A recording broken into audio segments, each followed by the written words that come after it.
The final speaker is Peter Gething, who's going to be talking interpreting data for action, the application of geostatistical models of malaria metrics, and I'm really looking forward to understanding what that means.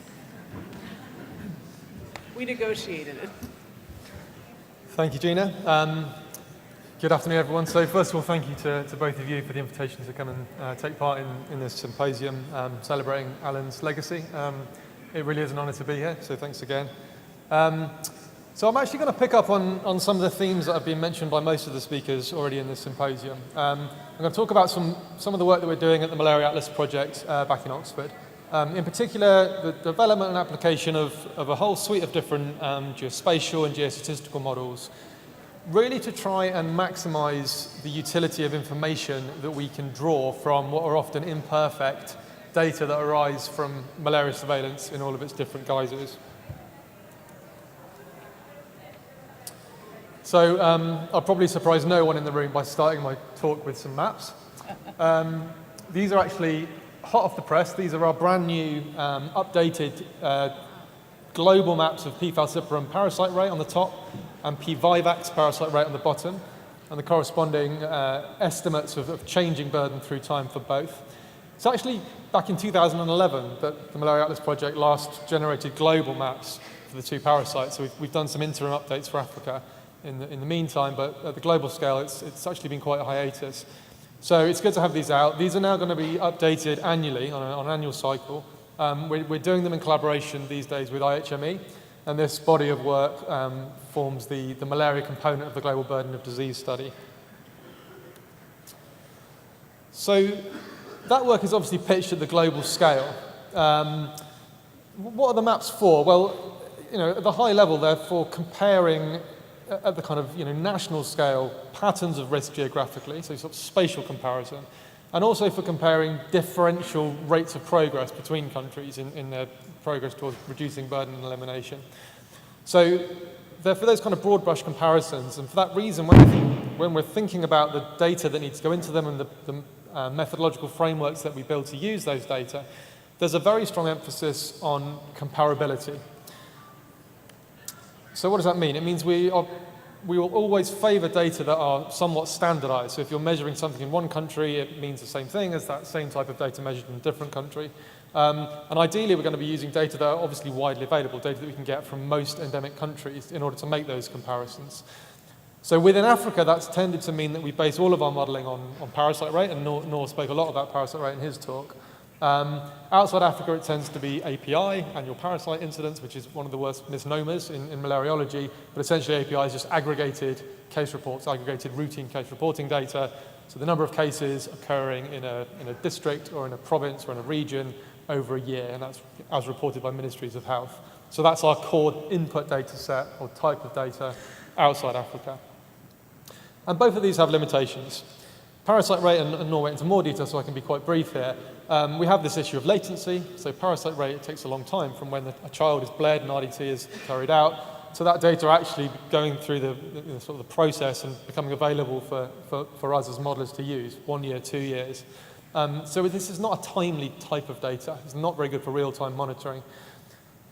PR is also neither directly representative of the intensity of transmission or of clinical burden. It's kind of an intermediate metric that's convenient to measure, but really doesn't necessarily tally with the thing that programs might be really interested in keeping track of.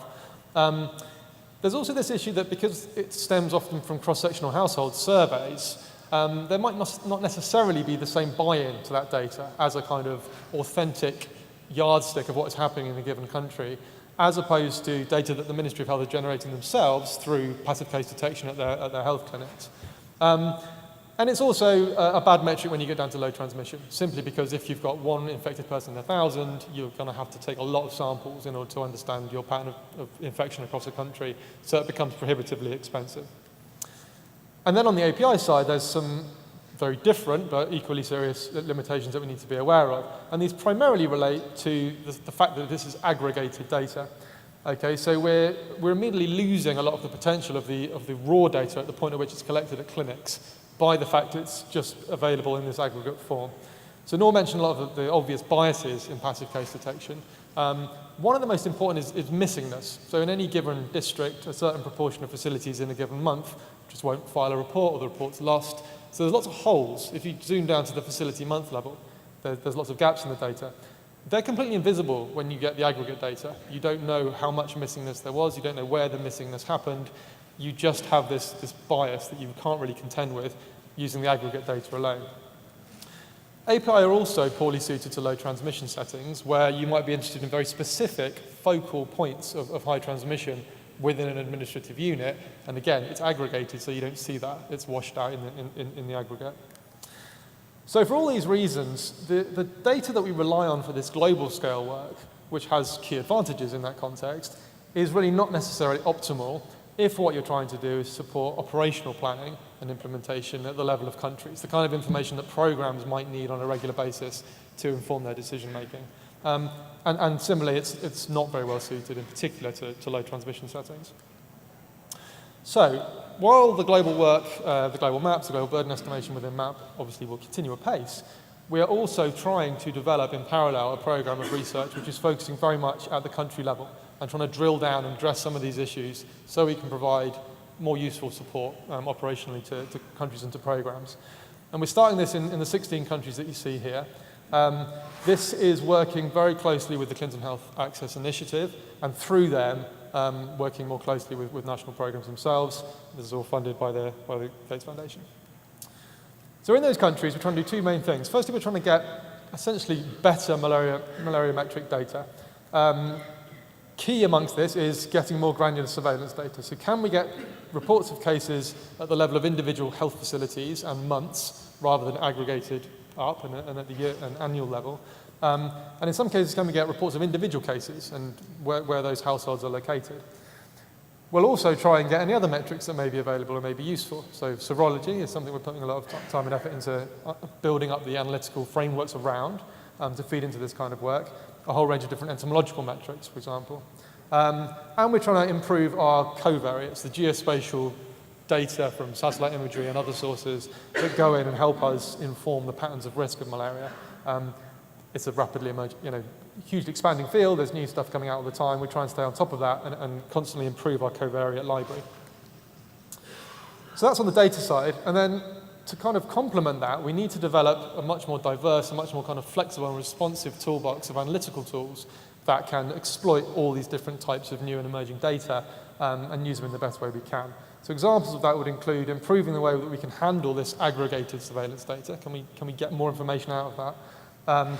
Models that can appropriately interpret and model the facility-based case counts. Models around the serology and how we can potentially infer things like force of infection and how that varies spatially and temporally based on seroconversion observations in individuals. And then importantly, can we sort of join all this up in integrated modeling frameworks so that whatever types of data happen to be available in a given country, we can use them together in an integrated framework and draw strength across the different metrics, which may have complementary strengths and weaknesses. Okay, so just to give you a little bit of a flavor of how some of these tools look like and what they do.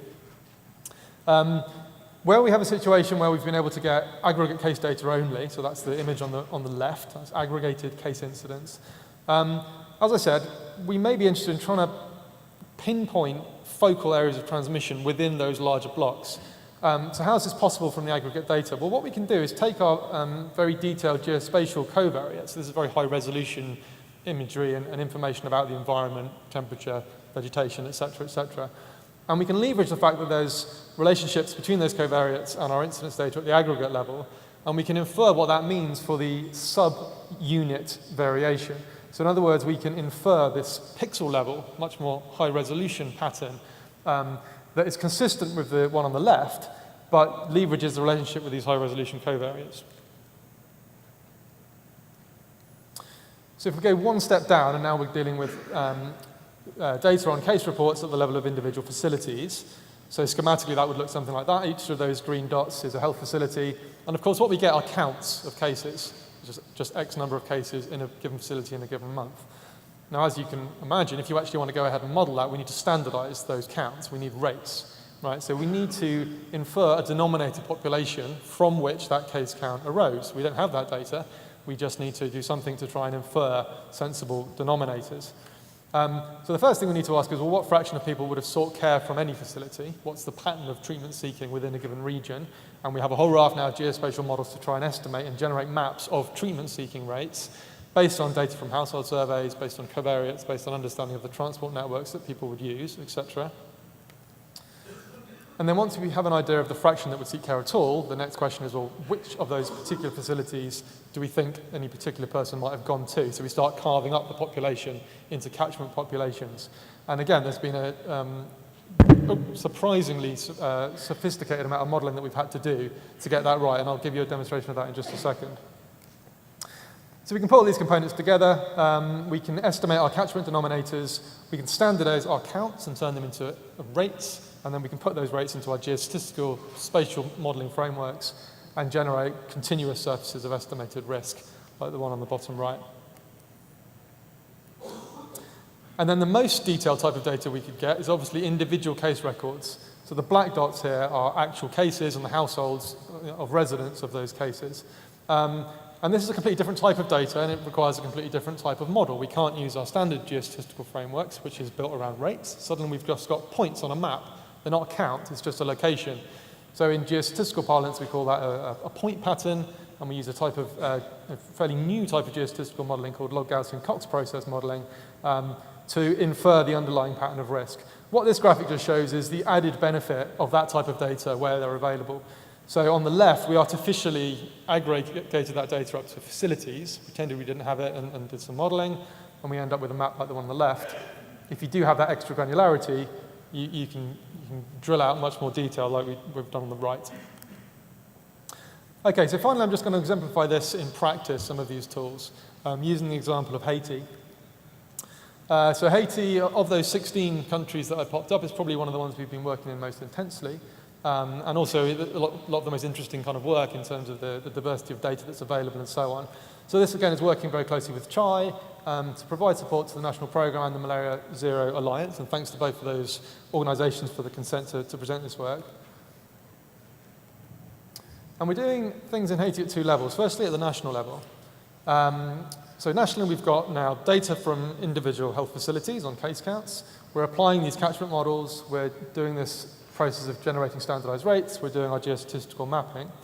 And I just want to use this to demonstrate why a certain degree of sophistication turns out to be really important, and that you have to be very careful with this type of data, and you can get very, very wrong maps if you just make, if your approach doesn't have the necessary nuance, and this is something we've kind of learned by trial and error as we've gone through. So this idea of catchments seems intuitively like it shouldn't be that difficult, right? An obvious assumption would be, well, people probably just go to their nearest health facility, give or take. So you can just draw lines around the facilities and cookie cut the population. Everyone's just keep doing that, sorry. Everyone's just going to go to their nearest health facility. So this is where we started. And if you apply that type of approach, you can get an estimated population denominator. You can use that along with your count from each health facility, that's the dots, and you can get a standardized rate. So the colors on that map now show you the standardized rate applied using this crude catchment modeling approach. Now immediately, as a spatial model, you look at that map and you think we're going to struggle here, because there's no kind of organization to that pattern. There's no spatial structure jumping out at you. You've got red and blue, which are the high incidence and low incidence facilities, juxtaposed and kind of speckled all over the place. And indeed, when you then take that standardized data and you try and use it in a geostatistical model, you come up with this very kind of patchy looking map, which immediately doesn't tally with our kind of a priori expectations of what the epidemiology of malaria looks like on Haiti. So, it's kind of back to the drawing board. How can we do something a little bit more sensible with these data? And we've developed much more elaborate ways of understanding where people go to seek care based on a whole range of different factors. You relax the assumption that they go to their nearest, because it turns out they very often don't.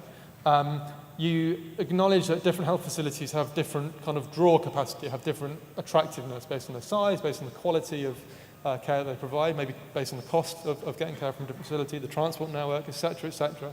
And you try and take these things into account, and you try and then optimize your use of that type of model to work out what the catchment populations actually are. And when you do something like that, and apply the standardized rates, you get a map that looks completely different. And I don't know how well you can see those little dots, but suddenly you're far more optimistic because there's whole areas where all the facilities are blue, the standardized rates are low, whole areas where they're red, and whole areas where they're in the middle. In other words, there's spatial structure and organization now where previously there wasn't. And when you go ahead and map, you get a completely different idea of what the spatial pattern of risk looks like in Haiti just by that change to the catchment modeling component. And suddenly that does make a lot more sense. The areas we know are the real problem areas on the island, down in the extreme southwest at the end of that long peninsula, a place called Grandance, and that kind of wedge shape, which is the Artibonite Valley. Suddenly they're jumping out in the way that gives us a lot more reassurance. Because we're using facility data now that's by month, it's a reasonably modest extension to our models to develop monthly evaluations of risk. So we're really drilling down into the seasonality and the variation of incidents throughout the year. And this potentially, depending on the intervention you're trying to plan for, is crucially important information in terms of timing of deployment of different interventions. So that's the national level work. Now, people who know what's going on in Haiti know that Grandance, as I mentioned down in the southwest, is one of the most sort of high burden areas. It's also a place where some of the most intense activity, control program activity is being planned. So we were asked if we could kind of zoom in one extra level to that smallish region of Haiti, and can we go to even more detail to support some very specific targeting activities there, and to exploit some specific data sets that were going to be available there. So I'll just very quickly run through that. So one thing we wanted to do was to improve this underlying map of population distribution, because that's one of the critical ingredients in getting this catchment population stuff right, and also in working out where your burden then lies in terms of the clusters of the population. So the top map was the one we were dealing with. That's the open source WorldPop project. It's generally pretty good, and it's a huge advancement on what went before it, and that would have been our default. But we were able to augment that because we had this data via the Gates Foundation from Oak Ridge National Laboratory, who had actually used satellite imagery to identify individual structures throughout the whole of Grandance. And then that was supplemented by a very detailed household enumeration carried out by the program and Malaria Zero. And we fused those two different data types together in a model to redistribute the population. And you can see it's really different. When you get that very, very granular data on the ground, you get a very different picture of where people live. That's a very fundamental operational piece of information for the program to then plan what they want to do. We also were lucky in this particular place that we had some really good entomological data. So there'd been surveys of potential breeding sites and records of where we saw larvae and where we didn't.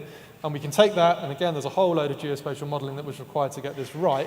But this is a map of the probability of finding Anopheles larva in any given 100-meter pixel in Grandance. There was a whole load of survey work from easy access groups on serology, seropositivity in children.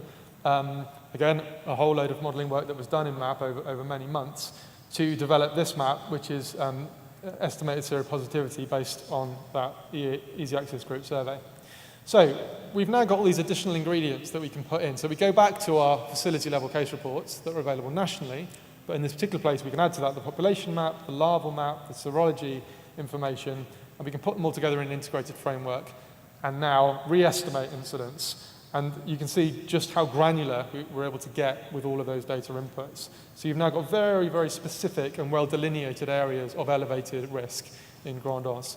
And this is then fed back up via CHI and the program, and is supporting targeting schemes for very specific interventions, MDA and community health worker targeting. So in summary, the globally available data that we base our global maps on are not always optimal for programmatic support. Nationally available data, when coupled with geospatial models, can support precise planning, decision-making, precise action, even in low transmission settings. And of the sort of new and emerging data sets available, I think by far the most important going forward will be this facility-level case reporting. And increasingly it is available. Surveillance systems are strengthening. The digital platforms that facilitate that data, the assimilation of it and the dissemination of it, things like DHIS2, the uptake of that is rapidly growing. This graph, the blue and green are countries that are actually implementing DHIS2 or piloting it, and that map adds new countries all the time. So I think we can confidently predict that the coming years will probably see a pretty rapid increase in the quality, the availability, and the granularity of routine surveillance data. And I think it's beholden on us and anyone else in the sort of analytical community to just be in a position so that we have the tools to maximally exploit these emerging data sets as they start to come into existence. So I didn't include my acknowledgement slide, which I'm very embarrassed about, but thank you very much to my group. Thank you to our partners and our collaborators, and thank you to the Gates Foundation.